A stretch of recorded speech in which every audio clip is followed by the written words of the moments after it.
اکبر اللہ اکبر۔ عورت غسل کے بارے میں جب ایام حیض اس کے مکمل ہو جائے، اب اس کی عادت ہے 7 دن 8 دن 10 دن 4 دن، جب وہ دن مکمل ہو جائیں، تسلی ہو جائے کہ خون بند ہو گیا ہے، اور اس کے لیے یہ طریقہ ہے کہ وہ کپاس اپنے بدن میں رکھ کے چیک کرے کہ اس پہ کوئی داغ تو نہیں لگتا ہے۔ اگر تسلی ہو جائے تو پھر وہ باقاعدہ پہلے اپنے سارے نیچے بدن کو دھوئے گی، پھر اس کے بعد وضو کی طرح وضو کرے گی، پھر اس کے بعد غسل کرے گی، اور بالوں کے جڑوں میں پانی پہنچے گا۔ اگر ایک بال بھی خشک رہ گیا تو غسل نہیں ہوگا۔ اس لیے حضرت علی رضی اللہ تعالی عنہ ہمیشہ اس طرح پھرواتے تھے۔ تو کسی ساتھی نے ایک دن حجت کر کے پوچھ لیا کہ حضرت کیا وجہ ہے، آپ کے بال اچھے نہیں تھے؟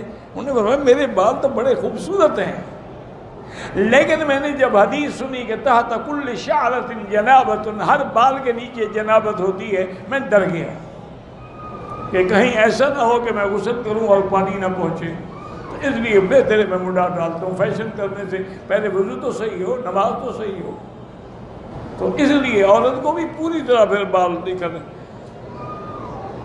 بالکل سارے بال پوری طرح دھونے ہوں گے، جوڑے شوڑے جو باندھے ہوئے وہ بھی کھولنے ہوں گے۔ آج کل تو ایک نیا فیشن آ گیا، وہ یہ ہے کہ عورتیں یہ کرتی ہیں کہ انہوں نے پلاسٹک کور بنائے ہوئے ہیں، وہ بالوں پہ چڑھا لیتی ہیں، باقی بدن پہ پانی بہا دیتی ہیں، بال اندر بند رہتے ہیں، ان پہ پانی نہیں پڑتا، کیونکہ انہوں نے بیوٹی پارلر سے پیسے خرچ کر کے بالوں کی کٹنگ اور بالوں کی سٹائل بنائے ہوئے ہوتے ہیں۔ اگر وہ دھو ڈالیں تو وہ سٹائل تو گم ہو گیا، لیکن غسل نہیں ہوگا، ہمیشہ حرام میں رہے گی، نہ نماز ہوگی نہ روزہ ہوگا، اور جنابت کی حالت میں رہے گی۔ میری بیٹی پہلے مسلمان عورتیں تو وہ تھی جنہوں نے اپنے بچوں کو بغیر وضو کیے کبھی دودھ بھی نہیں پلایا، بغیر وضو کیے کبھی کھانا بھی نہیں پکایا۔ اس گھر میں پھر برکت تھی، انہی گھروں میں لوگ پیدا ہوئے جو عالم بنے، جو مجتہد بنے، جو بڑے بڑے ولی پیدا ہوئے۔ اب یہ ہے کہ آپ نے اپنے بچوں کو سلانے کے لیے فلمی گانے سنانے ہیں تو وہ بھی ایکٹر بنیں گے، کریکٹر بنیں گے، عالم تو نہیں بنیں گے۔ اب آپ کی مرضی ہے جو بناؤ۔